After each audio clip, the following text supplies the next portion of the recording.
Hariom serial number 1807 Bhartrihari નીતિ શતકમાં કહે છે આલસ્યમ હિ મનુષ્યાણામ શરીરસ્થો મહાન રિપુઃ નાત્યુદ્ધમ સમો બંધુઃ કૃત્વાયમ નાવસીદતિ આલસ્યમ હિ મનુષ્યાણામ શરીરસ્થો મહાન રિપુઃ આલસ્ય એ ખરેખર મનુષ્યના શરીરની અંદર એક મોટો શત્રુ છે અને ઉદ્ધમ એટલે પ્રયત્ન પુરુષાર્થ એ પુરુષાર્થ એના માટે મોટો મહાન મિત્ર છે અને એ કરવાથી ક્યારે કોઈ વ્યક્તિ નું પતન થતું નથી. હવે આલસ્ય અને પુરુષાર્થ આ બાબતમાં અમે અમારા જીવનમાં જે જોયું છે એક તમને બતાવીએ કે ગુજરાતની અંદર પછાત એરિયાની અંદર એક ડોંગ જિલ્લા આવ્યો અને ડોંગ જિલ્લાની અંદર બધા આદિવાસીઓનો જ એરિયા છે. પછી ભરૂચ અને વડોદરા જિલ્લાની વચ્ચે નર્મદાના પ્રદેશમાં બધો આદિવાસીનો વિસ્તાર છે. એ પણ થોડો પછાતમાં આવ્યો, જ્યાં નર્મદાનો ડેમ પણ બન્યો છે. બીજો શિક્ષણમાં પછાત જિલ્લો એક બનાસકાંઠા આવ્યો ઉત્તર ગુજરાતમાં, અને બનાસકાંઠા જિલ્લાની અંદર શિક્ષણમાં પછાત અને વ્યસનમાં ખૂબ જ રત. હવે એ બેકવર્ડ બનાસકાંઠો આજે એશિયામાં ખેતીની અંદર પ્રથમ નંબર ધરાવે છે અને પાલનપુરની બનાસ ડેરીમાં એશિયાની પ્રથમ અને વિશ્વની 8મા નંબરની ડેરી છે. ખાલી એક વખત બીજા રાજ્યોના દૂધ સહિત બનાસ ડેરીનું એક દિવસનું દૂધ 90 લાખ લીટર થયું. અને ધીરે ધીરે હવે મોડા જાગ્યા. દુર્ભાગ્યની વાત એ છે, મારી જન્મભૂમિ પણ બનાસકાંઠા જિલ્લો છે. એ વખતે વિધિવત એમને ઐતિહાસિક અને દાર્શનિક પ્રમાણો સાથે એમની કમજોરીઓ બતાવનાર સંતો પણ ન મળ્યા. હા, એક સંત મળ્યા, દંતાલી નિવાસી સ્વામી સચ્ચિદાનંદજી. લોકો પ્રભાવિત પણ થયા, પણ સ્વામીજી વધારે સમય બનાસકાંઠામાં એમનું વિચરણ ન થયું. પ્રસંગ પૂરતા આવતા અને પછી જતા રહેતા. હવે એમાં એ બેકવર્ડ બનાસકાંઠામાં લાંબા સમયે જ્યારે જાગૃતિ આવે, એટલે જાગૃતિ આવ્યા પછી લોકો ભણવામાં લાગી ગયા, ભણે પણ છે. ભણતા અમૃત ચોગડિયું વહી ગયું એક દ્રષ્ટાંત છે વાંદરાનું. અને આ કથા પણ જો કે આજના લોકો આશ્ચર્યચકિત થાય છે કે વાંદરાને એક સમયે વાંદરાને કંઈક આકાશવાણી થઈ. એટલે આકાશવાણીની અંદર વાંદરીએ જ્યારે છલાંગ મારી અને પાણીની અંદર પડવાથી એ સ્ત્રી બની ગઈ, અને વાંદરાએ અવિશ્વાસ કરવાથી છલાંગ ન મારી. ત્યારે વાંદરાએ છલાંગ મારવાનું કીધું, ત્યારે વાંદરીએ કીધું કે જો અમૃત ચોગડી જતું રહ્યું. એટલે પછી એનો દોહો છે કે ફટ રે ભૂંડા વાંદરા ફરીને ભરતો ફાળ, અમૃત ચોગડિયું વહી ગયું ને હવે હોમો આવ્યો કાળ. એટલે બનાસકાંઠામાં જાગૃતિ બહુ જ મોડી આવી, અને મોડી આવવાથી વિદેશમાં પણ બેકારી આવી ગઈ. પહેલા વિદેશના ચાન્સો ખૂબ હતા, આજથી 50 વર્ષ પહેલા, અને પછી પણ, અને આજે પણ લોકો ખૂબ જ વિદેશ જાય છે. એટલે એમાં બનાસકાંઠાની પ્રજાને મોડે શિક્ષણ આવ્યું, તો મોડે શિક્ષણ આવતા પણ હવે આજીવિકા તો પ્રાપ્ત કરવી છે. ત્યારે વધારે ભણેલા સમૃદ્ધ ગુજરાતીઓ વિદેશને પ્રાપ્ત કરવા માટેની ખૂબ કોશિશ કરીને વિદેશમાં ખૂબ ગયા. અમુક જગ્યાના 70%, 80%, તો આણંદના અમુક ગામડાના 90% સુધીના વિદેશોમાં છે. કઈ વર્ષોથી છેક લોકશાહી પહેલના પણ હતા અને એના પછી તો ઘણા ગયા. જ્યારે બનાસકાંઠા માટે એટલું શિક્ષણ ઓછું પડ્યું એટલે પછી હવે બાકી રહી મિલિટરી. BSF, CRP મિલિટરીમાં ગુજરાતીઓની અંદર બનાસકાંઠો 90% આવી ગયો. અને ગુજરાત પોલીસમાં પણ બનાસકાંઠા લગભગ હું માનું છું કે 22 થી 25% છે. એટલે જે વધારે સમૃદ્ધ ગુજરાતીઓ જેમાં નતા જવા માંગતા એમાં આ લોકોને જવું પડ્યું. કેમ કે બિચારા ડોહાઓને કોઈ કેનાર ન મળ્યું અને જે લોકો પોતે પૂરેપૂરું જીવન પણ જીવી શક્યા નહીં. અમલ ખાજો આદમી માતાએ થાજો મલ્લ, ગાબડા ગુડા ગળગિયા જોરા દખણ લાગ્યા દન્ના. અમલ એવું ઝેરી વસ્તુ, જો કે ઔષધિ તરીકે તો ખરાબ નથી. ઘણી દવાઓમાં અમલનો રસ જાય છે ને એનાથી દવા કામ કરે છે. એ દવા કામ પણ એટલે દવા રૂપે વ્યસન બનતું નથી. પણ એને જો વ્યસન રૂપે જેને લીધું એ વ્યક્તિ પોતે પૂરેપૂરું જીવન જીવી શક્યો નથી, સારી રીતે પોતે કાર્ય કરી શક્યો નથી અને પોતે તો કદાચ પૂરું આયુષ ભોગવ્યા પહેલા જ ગયો, સમજો કે અધૂરું આયુષ મૂકીને ગયો.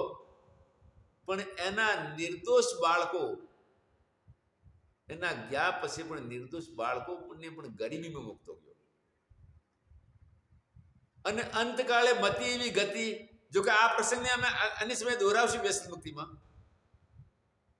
મતી એવી ગતિ એટલે સામે એને વિધિવત કેનાર ન મળ્યા. રાજા કારણે કોઈ જગ્યાએ અમલ ખાધું નથી. અમલ ખાવાથી વધારે જ્ઞાન અને બુદ્ધિ આવે એ પણ શક્ય નથી. અને આજે પણ રાજસ્થાન બોર્ડરમાં બનાસકાંઠામાં અને રાજસ્થાનમાં આનો પ્રચાર ખૂબ છે. જો કે એના માટે અમે અલગથી વિડીયો બનાવશું. પરંતુ એટલા બધા પ્રમાદી બની ગયા કે એક વખતમાં આજથી એને વર્ષ થઈ ગયા લગભગ 45 વર્ષ.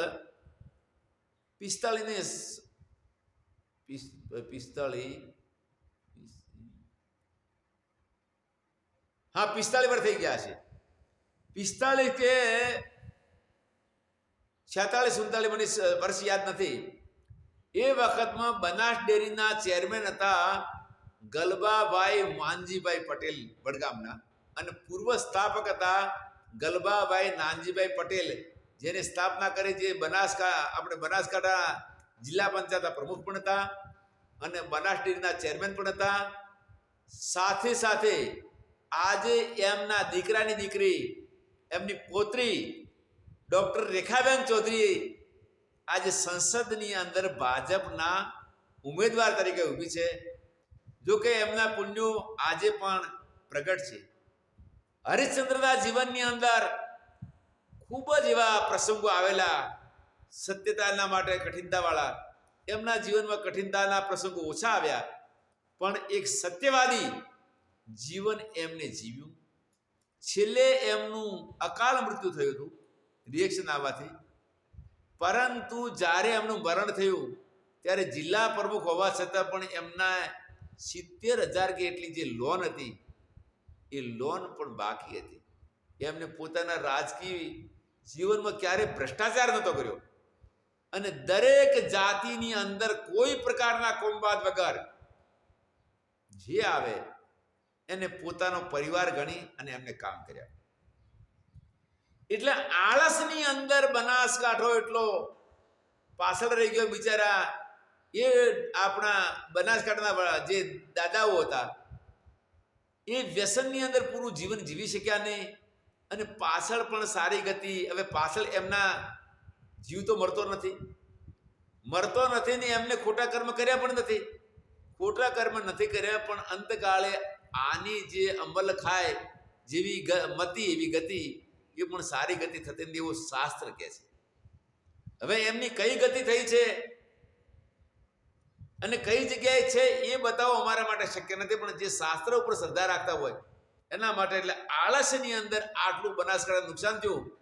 એ વખતે 20 વર્ષ 40 વર્ષ પહેલા જ્યારે એક વખત સમારોહ થયો કે ભાઈ દૂધ ઉત્પાદકની અંદર એક દિવસમાં હાઈએસ્ટ લેવલે જવું છે, ત્યારે હાઈએસ્ટ લેવલે ખૂબ જ પ્રયત્ન કરતા એ દિવસે બનાસ ડેરીનું દૂધ થયું હતું 3,16,000 લીટર. માત્ર 3,16,000 લીટર. અને વચ્ચે ગરમીની અંદર એક મંત્રી હતા, ગામમાં વિવાહ હતા, ડેરીમાં ઓર્ડર આપી દીધો 8-10 ડબ્બા ઘીના ડબ્બાના માટે, અને ડેરીમાંથી મળ્યા ખાલી 2 ડબ્બા. ત્યારે પેલા લગ્ન પ્રસંગ વાળા કહે છે કે ભાઈ 8 ડબ્બા ક્યાંથી લાવવા મંત્રી, ગમે અહીંયાથી લાવો, અમે તમારા વિશ્વાસ હતા. મંત્રીને જવું પડ્યું ડેરીમાં. અરે ભાઈ આટલા કેમ આ કે સ્ટોક નથી. તો મંત્રી કીધું કે ક્યાં લેવા જવું હવે સ્ટોક ન હોય તો. ત્યારે અમે કીધું કે ભાઈ એના માટે અમે બહારથી લાઈન આપશું. એટલે બહારથી લાઈન બાકીના ડબ્બા લાયા ત્યારે પૂર્તિ થઈ હતી. ગરમીઓની અંદર બનાસ ડેરીનું દૂધ એ વખતમાં ક્યારેક 40,000 થી 50,000 લીટર થયેલું. જ્યારે આજે બનાસ ડેરીનું દૂધ ગરમીઓની અંદર પણ ક્યારેક એકલા બનાસકાંઠાનું દૂધ 50, 55 અને 60 લાખ લીટર સુધી પહોંચી ગયું.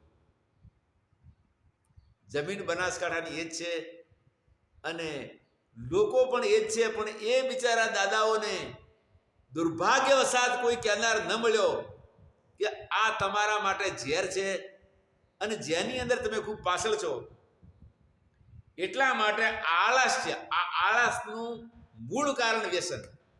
આલસ્ય મનુષ્યાનામ શરીરસ્તો મહાનરૂપે મહાનરૂપું છે. અને નાત્યુદ્યમ સ્વબંધુ અને ઉદ્યમ સેવા કોઈ બંધુ છે નહીં. એના કરવાથી કોઈ ક્યારે પણ વિનાશથી પ્રાપ્ત થતો નથી. હવે એ બાજુ અમલ કસુબારક તંગ જે સલ મેરી જટિયા હારો અમલ માળવી બટિયારો. આવું અમલ બનાસકાંઠામાં ચાલતું. પાછું દારૂ પણ એવો. દારૂની અંદર પાછું એવું હતું કે રાજકીય અપરાધ તો જાહેર કર્યો હતો સરકારે, પણ રાજકીય અપરાધ જાહેર કરતા પોલીસ કર્મચારીઓના અધિકારીઓ પણ પાછા પીવા લાગ્યા કે વાંધો નથી, કાયદો તો અમારી પાસે છે ને, આનો પ્રયોગ ક્યારે કરવો ક્યારે ન કરવો અમારા હાથની વાત છે. એટલે આજની વાત નથી કરતો, આજથી 45 વર્ષ પહેલની વાત કરું છું. જેથી કરીને એ લોકો પાછળ રહી ગયા અને મહેસાણા જિલ્લાથી આગળ ગુજરાતના ગુજરાતી ભાઈઓએ પુરુષાર્થ કર્યો.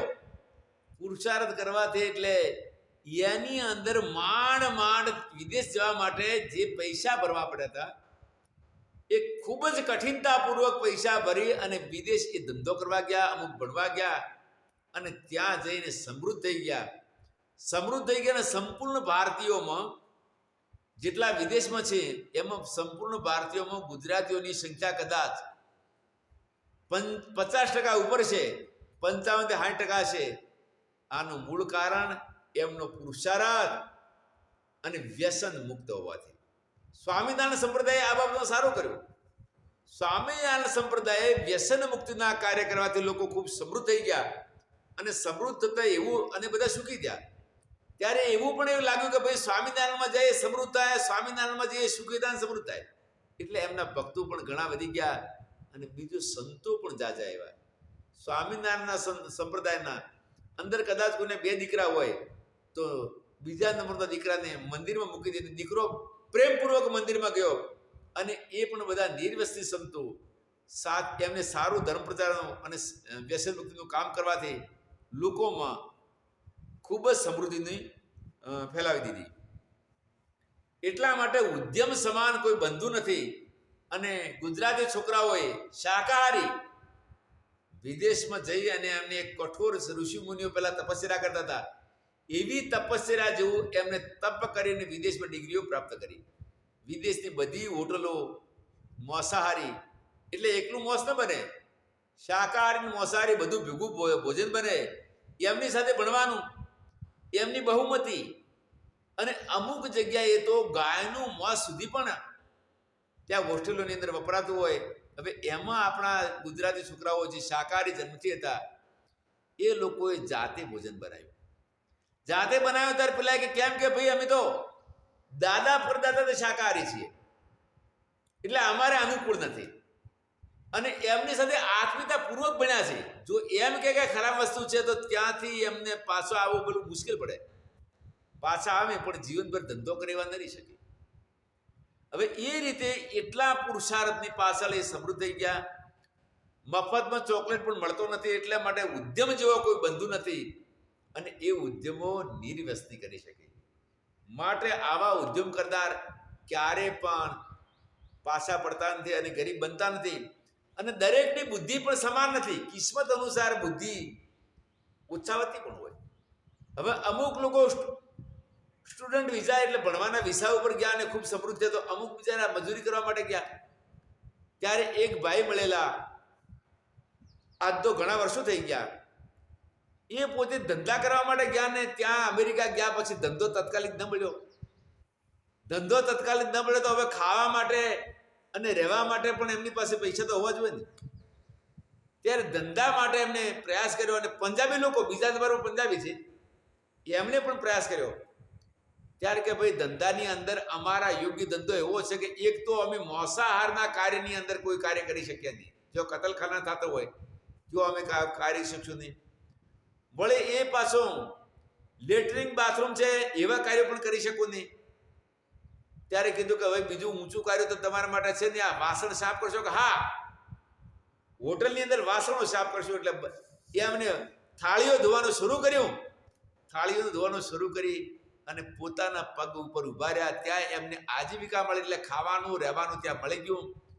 પછી પોતાના પગ ઉપર ઉભા થઈને 6 મહિના એટલે કે વર્ષ પછી પાછા સારા ધંધાએ લાગ્યા. હવે એ પ્રમાણે વખતે એમને કીધું હોત કે ના હું તો કુલીન છું, હું ગુજરાતી, મારે આ દારૂ પીવા વાળા અને મોસાર કરવા વાળાના વાસણો સાફ ન કરાય, ધર્મ સંકટ હતું, તો શું થોત? કોઈ પથ્થરના કામમાં, ઈંટના કામમાં અને સાઉદી અરબની અંદર અભણ લોકો અંગૂઠા છાપ બિચારા મજૂરી કરવા માટે, એ મજૂરીની અંદર તંબુમાં રહેતા, ભયંકર ગરમી, 4-4.5 કલાક તો એમને કામ થાય નહીં. એની અંદર ખાવાનું સારું મળતું નહીં. પાણીની ખૂબ જ તંગી એટલે કપડાં પણ મેલા રહે, શરીરથી પણ થોડા મેલા રહે. એની અંદર એ લોકો મજૂરી કરીને 3-3 વર્ષની શરતમાં જતા હતા અને સારા મકાન બનાવ્યા અને સુખી થયા. હવે એમને જો માત્ર એમ કીધું કે ના આપણે આ કાર્ય ન થાય, આવામાં ના રહેવાય, અને એટલા પ્રમાદી થયા પછી કે જે થવું હોય થાય, આપણે તો બસ આ રીતે આપણું જીવન પૂરું કરવું. એ લોકોએ જીવન પૂરું પણ ન કર્યું. કોઈ 60, કોઈ 62 કે 65 જતા રહ્યા અને એમના નિર્દોષ બાળકો પાછા ગરીબીમાં મુકાઈ ગયા. અને ગરીબીમાં મુકાતા એ લોકો વ્યસની નથી બન્યા, પરંતુ આગળ વિદેશ ન જઈ શક્યા, સારા ઉદ્યોગપતિ ન બની શક્યા. માંડ માંડ પોતાના પગ ઉપર ઉભા રહીને પોતાનું ગુજરાન ચલાવે છે. એટલા માટે આળસ અને ઉદ્યમ બંનેના દ્રષ્ટાંત મેં આ શ્લોકની અંદર આપ્યા છે. એક જ શ્લોકની અંદર અહીંયા આપણને 18 મિનિટ થઈ ગઈ છે. સિરિયલ નંબર 1809 કાવ્ય વિનોદમાં કહે છે અલસસ્ય કુતો વિદ્યાય વિદ્યસ્ય કુતો ધનમ અધનસ્ય કુતો મિત્રમ અમિત્રસ્ય કુત સુખમ. અલસસ્ય કુતો વિદ્યા. આળસુ વ્યક્તિ પોતે ધંધો કરી શકતો નથી તો પછી વિદ્યા પ્રાપ્ત કરી શકે? કારણ કે એમાં પણ મહેનત કરવી પડે અને ખૂબ જ મહેનત કરે ત્યારે વિદ્યા પ્રાપ્ત થાય. દુર્ભાગ્યની વાત એ છે કે આજે સંન્યાસી ભેખધારી સંતોને અમે પ્રાર્થના કરીએ છીએ કે ભાઈ કાશી ભણવા જો, અને કાશી ભણશો જરૂર, તમે ભેખ લીધો છે તો ભગવાન તમારી સારી ગતિ કરશે. સબરી અને મીરા કાશી નથી ગઈ અને એમની મુક્તિ થઈને ઇતિહાસમાં અમર થઈ. મુક્તિ માટે જે કાશી ભણે એની થાય એવું નથી, પણ એક છે કે કદાચ કોઈ વિદ્વાન બને તો પોતાની મુક્તિ પણ પ્રાપ્ત કરી શકે અને સાથે સાથે સમાજનું પણ કલ્યાણ કરી શકે. આ બે વસ્તુ એમાં બનવાની. જ્યારે માત્ર તપસ્વી છે એ પોતાની મુક્તિ પ્રાપ્ત કરી શકશે, પણ સંન્યાસ સમાજનું કલ્યાણ કરી શકશે નહીં. ઘણા સંતોએ રાજસ્થાનમાં અને બનાસકાંઠામાં પણ પોતાની તપસ્યા દ્વારા જીવિત અવસ્થાની અંદર સમાધિ લીધી છે કે હવે આજે મારે જવું છે, સમાધિમાં બેઠા છે, ઉપર માટી નખાય છે અને માટી નખાયા પછી પણ બીજા લોકોને મળ્યા છે બીજી જગ્યાએ. આવા સિદ્ધ સંતો પણ થઈ ગયા છે અને એ સિદ્ધ સંતોના આશીર્વાદથી લોકોને એ વખતમાં સારું પણ થયું છે, એમને લાભ પણ થયો છે. પણ એ લાભ માત્ર વ્યક્તિ પૂરતો રહ્યો અને મુક્તિ માત્ર સંત પૂરતી રહી. પણ જો વિદ્યા હોત તો મહર્ષિ ચાણક્ય 2342 વર્ષ પહેલા થઈ ગયા હતા, જ્યાંનું કૌટિલ્ય અર્થશાસ્ત્ર અત્યારે રાજનીતિ શાસ્ત્રમાં પ્રધાન છે, ત્યાં પણ એના મોટા મોટા ગ્રંથ તરીકે ગણાય છે અને ભણાવવામાં આવે છે. ચંદ્રગુપ્ત મૌર્ય નાનપણમાં અનાથ પિતા જતા રહ્યા હતા અને માતા પણ દાસી હતી. એ પણ કોઈ રાજ પરિવારના નતા ને ધનાઢ્ય પરિવારના નતા, પરંતુ ચાણક્ય જેવા ગુરુ મળતા ખૂબ પુરુષાર્થ કરી અને કઠિનતાપૂર્વક સંપૂર્ણ હિન્દુસ્તાન, અફઘાનિસ્તાન, પાકિસ્તાન અને બાંગ્લાદેશ સુધીના એ રાજા બન્યા. આ પણ પોતાના પુરુષાર્થથી. અને બાકીના રાજાઓ પાસે શસ્ત્રો હતા, સેના હતી, શસ્ત્રની સેના હતી. સિકંદરને તો ચાણક્ય કૂટનીતિથી એની અંદર ઠંડુ ઝેર આપ્યું દારૂમાં, કારણ કે દારૂની આદત હતી. 28 વર્ષે સિકંદર અહીંયા આવેલા ભારતમાં, ત્યારે ઠંડુ ઝેર આપવાથી સિકંદર બીમાર થયા. 32 વર્ષ પછી એ પછી હાજર નથી, 32 વર્ષે મરી જાય છે. કારણ કે કુટિલ લોકો જ્યારે ખૂબ નુકસાન કરતા હોય અને એમની સાથે આપણે યુદ્ધની પૂરી તાકાત ન હોય તો કોઈ પણ પ્રકારે એમને પાછા પાડી વાળીને પણ આપણે આપણો બચાવ કરવો એ કોઈ પાપ નથી. એટલા માટે મહર્ષિ ચાણક્યનું મૂળ નામ વિષ્ણુગુપ્ત. ચાણક્ય એમના પિતાનું નામ, એટલે ચાણકના પુત્ર તરીકે ચાણક્ય કહેવાના. અને કૂટનીતિથી જ્યારે સિકંદરને પાછો મોકલ્યો અને બધા જ ભારતની એક તંત્ર સંયુક્ત ભારત કરવા માટે ચંદ્રગુપ્ત મૌર્યને રાજા બનાવ્યો. રાજા બનાવ્યા એટલે એટલા માટે કૌટિલ્ય નામ પણ કહેવામાં આવ્યું. એટલે એમનું પુસ્તક અત્યારે કૌટિલ્ય અર્થશાસ્ત્ર તરીકે કહેવાય છે. આ બધા ઉદ્યમનો પ્રભાવ છે. એટલે આળસી વ્યક્તિને વિદ્યા મળી શકે નહીં અને જે વિદ્યા રહિત વ્યક્તિની પાસે ધન સમૃદ્ધિ આવી શકે નહીં. અને કદાચ ધન સમૃદ્ધિ હોય તો ટકી શકે નહીં. એ વખતે રાજાઓ પાસે ધન સમૃદ્ધિ હતી. સિકંદર પાછા ગયા પછી ચંદ્રગુપ્તથી પરાજિત કેમ થયા? કારણ કે એટલા બધા વ્યસનમાં હતા કે વિદ્યા સંપાદન કરી શક્યા નહીં. અને આ ધનસ્ય કુતો મિત્ર, નિર્ધન વ્યક્તિને મિત્ર પણ કોઈ બનતું નથી. એક લોક કથા છે, એમાં એક ભાઈનું નામ હતું નાથાભાઈ.